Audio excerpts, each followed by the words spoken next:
Nous sommes à moins de 3 semaines de l'arrivée du très saint Père François sur notre sol, dans notre ville de Kinshasa. Depuis que les travaux ont commencé, c'est la première fois que j'arrive ici pour visiter le site. Et il était important pour moi de venir visiter parce qu'il y a 2 semaines, j'étais à Rome, j'étais avec le Saint-Père. Je lui ai garanti que tout allait bien, le préparatif était au point, mais je voulais quand même m'assurer si ce que j'avais dit au Saint-Père correspondait à la réalité. Je suis venu aujourd'hui, j'ai vu et je peux dire que nous sommes dans le bon.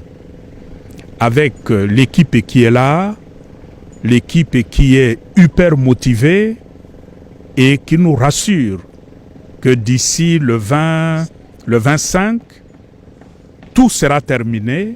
Je crois que nous serons dans le délai. Je suis vraiment rempli de joie.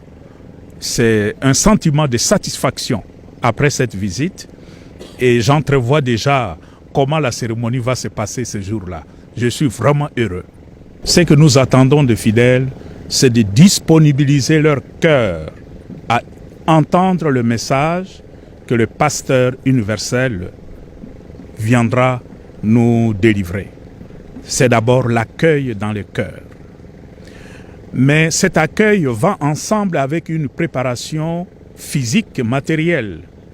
C'est pourquoi nous demandons premièrement que chaque fidèle, chaque homme, chaque femme de bonne volonté se sente concerné par cette visite du pape et que nous puissions venir nombreux à l'accueillir.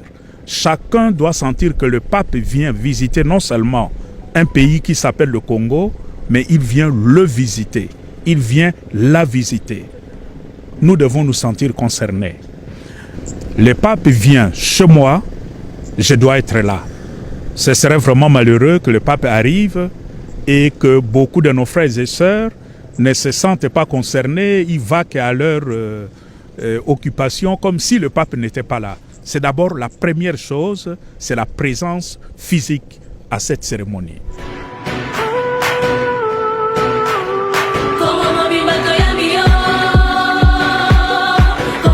On commence déjà à donner une idée de l'ambiance, de comment ça va se passer. Il faut qu'on essaie d'expliquer le site, les différents points d'accès. J'avais prévu de faire intervenir mon collègue de la santé pour expliquer par rapport au monde qui viendra, les dispositions qui sont prises, comment les gens seront pris en charge dans cette hypothèse-là. Les collègues des infrastructures pour parler des alentours, comment on fait les aménagements, comment on prépare les routes, comment on va organiser avec eux les accès, la régie des eaux. Et puis on a des aspects, je crois le centre de presse, c'est ici. Oui, c'est là, on était là.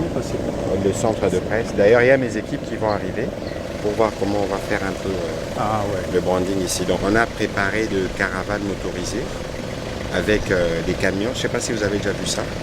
Avec des hauts, il y a des camions que nous faisons circuler dans la ville. Mais là, on a besoin d'avoir pas seulement de camions, mais si on a des volontaires de l'église, des gens qui peuvent circuler, même en moto, on donne des t-shirts, on donne des supports avec des petits flyers. On met le programme, comment ça va se passer, on peut même convenir s'il faut mettre une biographie du pape et tout ça. Et puis ils font les tours de la ville. Mais pour ça, il faut qu'on soit en mesure de coordonner avec les différentes équipes de l'église. Comme ça, on mélange les intelligences.